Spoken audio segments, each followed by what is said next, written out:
Wraeclast Weekly! Hello, welcome back to another video. Long time no see, hopefully you guys are having a spectacular start to the new year. I'm a bit under the weather right now, but I thought I'd make this video because I haven't made one in a long time. And I'm planning on bringing back Wraeclast Weekly, or as I like to call it, a chat with Mar. So we're gonna change the format a little bit. It's not gonna be super short videos, super dry to the point. It's basically gonna be me rambling about the game, about things I'm doing in the game, including discussing the news of PoE, patch notes, maybe some cool things that are happening in the game, some cool builds that I'm playing, so on and so forth. So I thought that it would be interesting to some if I summarized my Scourge League experience, so let's jump right into it. You can see the topic list on the screen, what we're going to be discussing now. And yeah, first let's start with the skill tree changes and Masteries. Now, do I think that Masteries were a great addition? Yes, absolutely. But could they have been executed a little bit better? Also yes. The problem I'm having with Masteries is that there's some options that are clearly better than the other ones. If I look at my skill tree now, on this latest character I was doing, there are clearly some Masteries. I mean, this Reservation Mastery is pretty versatile, but something like the Life Mastery, there are some clearly better options than other ones. And so GGG could address it in a few ways. They could either nerf the most popular ones, which is quite possible, or improve the less popular ones, which I don't know. I mean, they could change them, because this is only the first league we've had Masteries, so they could change some of them, because some of them are clearly better than the others. Like, for example, one of my favorite Masteries is this Claw Mastery. Enemies poisoned by you cannot deal critical strikes, and this is useful for any poison build. So I could see them making it specific for claws, maybe, because I was using this node on my Poisons Concoction build. Plus, there's even in these nodes themselves, there are useful things for a poison build. So, yeah, overall, Masteries are interesting, good, much more versatile possibilities. Can they be improved? For sure. Now let's get on to the next topic, Spell Suppression. Just one word, awesome. I love Spell Suppression. Sadly, probably it's gonna get nerfed, because it's so great for everybody. It's a guaranteed damage mitigation. Granted, it's only for spells, but it's still up to 55%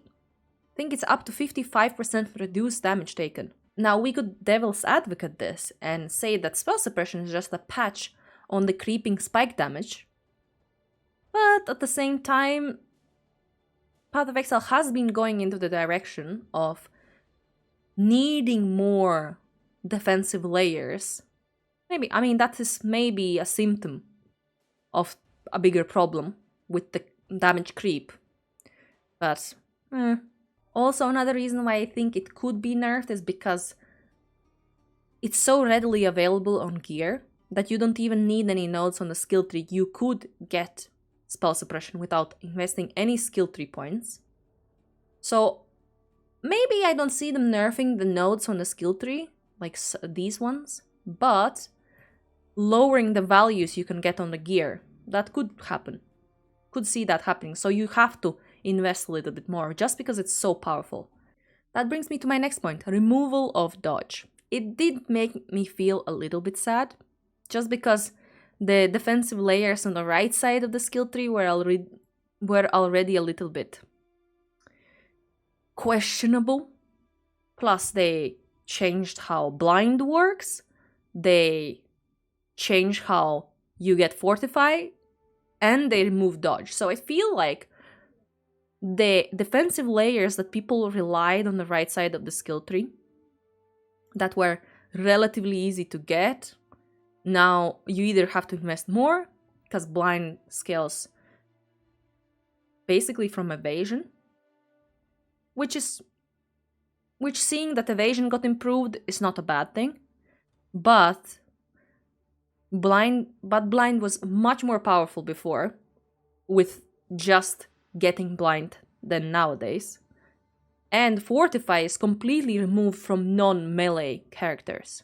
So I don't think that the improvements to evasion necessarily makes up for the loss of dodge. We'll see, maybe they will add new defensive layers for the right side of the skill tree, or it's just gonna become one of those things where you have to path in heavily into other sides of the tree to get block or armor, because armor changes also pretty good.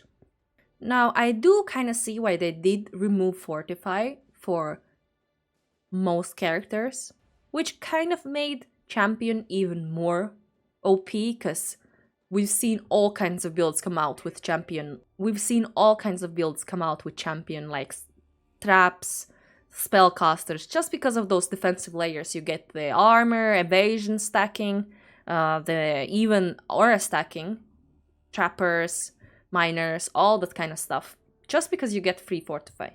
And to top it all off, changes to Fortify. Now, it doesn't work just as it did before, I suppose. What I mean by that is you don't get full Fortify effects unless you hit hard enough, I guess. But you don't get full Fortify effects on the first hit, like you used to. So previously, on the skill tree, you get Fortify effects. And what it did, it improved your Fortify, which you usually got full effect on one hit. But now, you got stacks of fortification. So Champion gives you 20 stacks of fortification. And if you wanted to get more effectiveness, you would have to spec into more stacks of fortification. Which means that you don't even get, not that it takes a long time to get, but still, like, you don't get full fortification stacks from just one hit, like you used to. So it's a bit of I don't know. Champion is just too good. I do think that speccing into some armor nowadays is really good. Like, even as my Poison's Concoction build, which was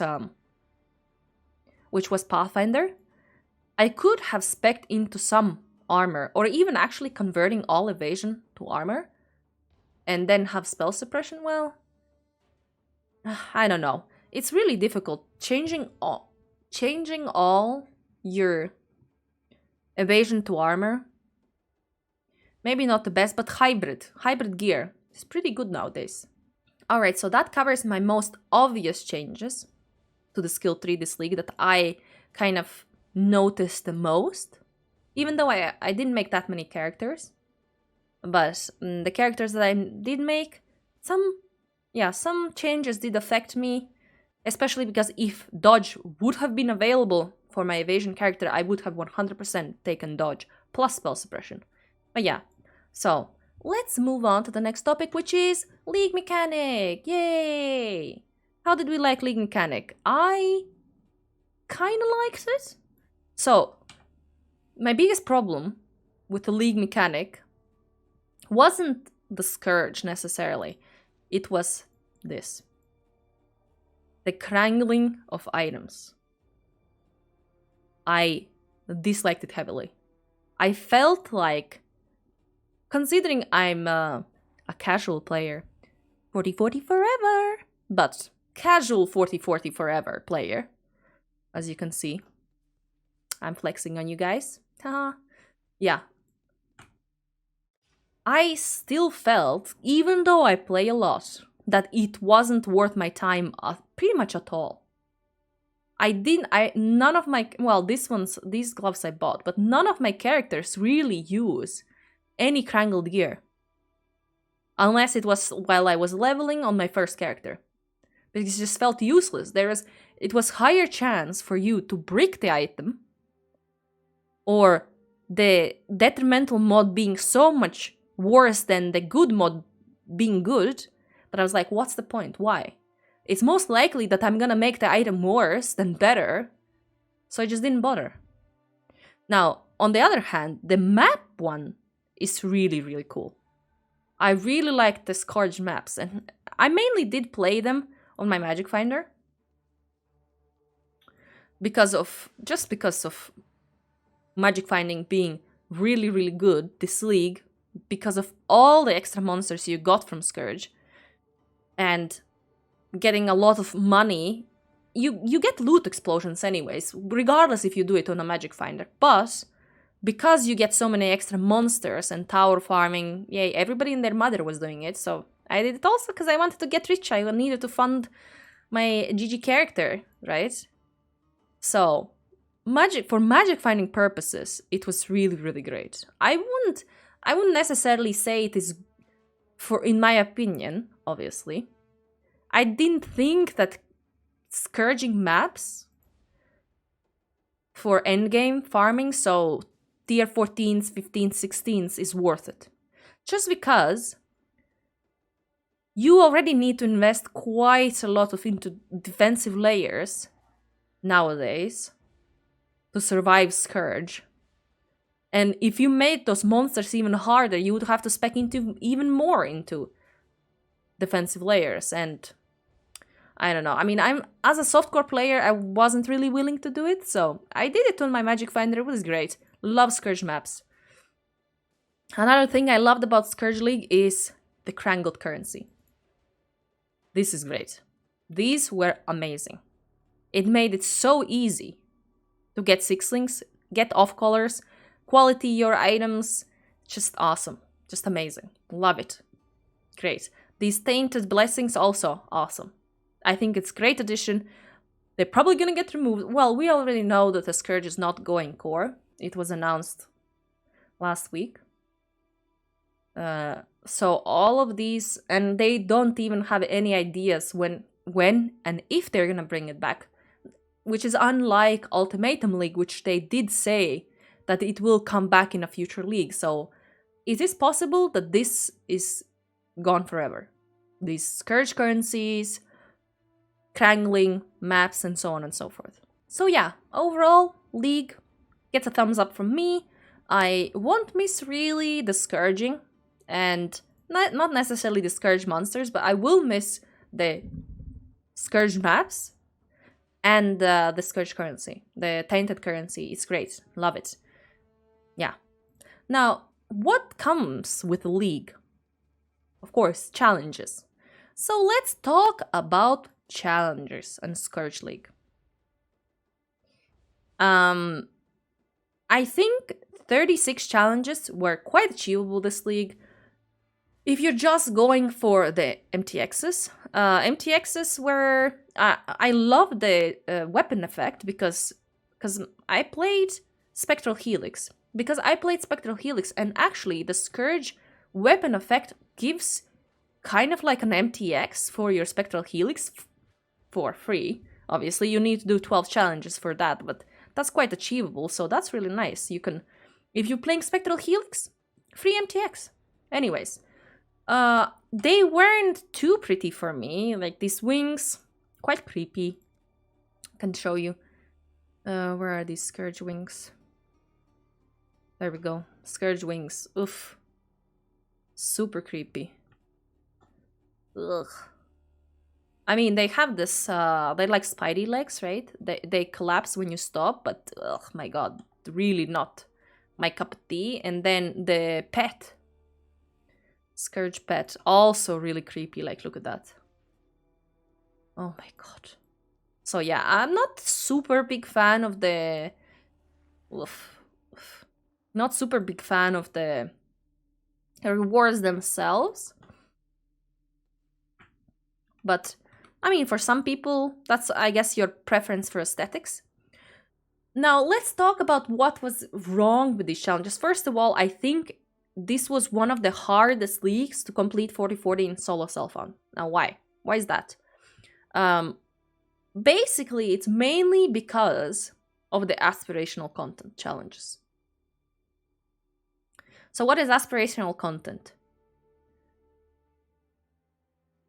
Is these pinnacle encounters, basically. Where you have to complete Blight Ravage map, Domain of the Timeless Conflict open with at least 4 unrelenting emblems. And this one, I mean, don't get me even started. This is the worst. Flawless Breachstone and Wave 30 of Simulacrum. Now, I think the Wave 30 Simulacrum is the best design from all of these. Because it's choose your own challenge kind of thing. You already get Simulacrums. And you can go and stop at Wave 20. Or you can go until Wave 30. It's up to you where you want to stop. And it's part of the same content that was already available. All of these are new types of consumables, let's say. And Blight Ravage map, I mean, I didn't farm for it. I just bought one and completed. It was very easy. Just needed to manage your towers. Nothing special. Loot wasn't better. I don't know. Maybe if you farm them a lot, I don't know. I just did one for the challenge because I couldn't be bothered. Domain of Timeless Conflict also. I mean, I did everything on this character. Domain of Timeless Conflict also. Farming for these unrelenting emblems, it's such an insane giant pain in the ass. Like, because I kind of got rich this league, so I just decided to go for level 100 in 5-way Rhodas. Because, you know, softcore, trade, easy peasy. Let's do it. And I don't think I saw a single unrelenting emblem drop. Maybe I didn't pay attention, but I didn't see a single one drop. So they are pretty rare. And you need 4 of them, and you need all different ones because you cannot change them with Harvest. This is the worst problem. I've known people who are trying to do solo self on 40-40, and they just don't get these. They just don't. Either they don't drop the emblems, or if you get the duplicate, you're screwed. So I think this was really bad design. At least they should have let you change them with Harvest. Same with the Flawless Breachstones. I don't know if I was unlucky, but I did 3 invitations. Maybe that's like a really small sample size. But I did 3 invitations and I didn't drop a single Flawless Breachstone. It wasn't too hard when I did it. But yeah. So this Pinnacle Encounter challenge, I think, is the worst RNG. Worst RNG fest ever. It's bad. So, to sum up, 3.16 update, which includes the changes to the skill tree or the core mechanics and the Scourge League. Overall, it was okay. Overall, it was fine. I played it till 40-40. And probably next league I will play till 40-40. I already know that. I'm curious to see what they're gonna do with the Masteries in the future. And if they're gonna change anything about armor. I will do another video on my top 5 nerf predictions. So we'll see if they're true or not. They're probably pretty obvious, but yeah. If you got this far, let me know what was your most favorite and least favorite thing about 3.16. That includes Scourge League, that includes the changes to the skill tree, the core game mechanics, maybe it was the Pinnacle Encounter. Yeah, and I'll see you guys next time. Bye, bye, bye.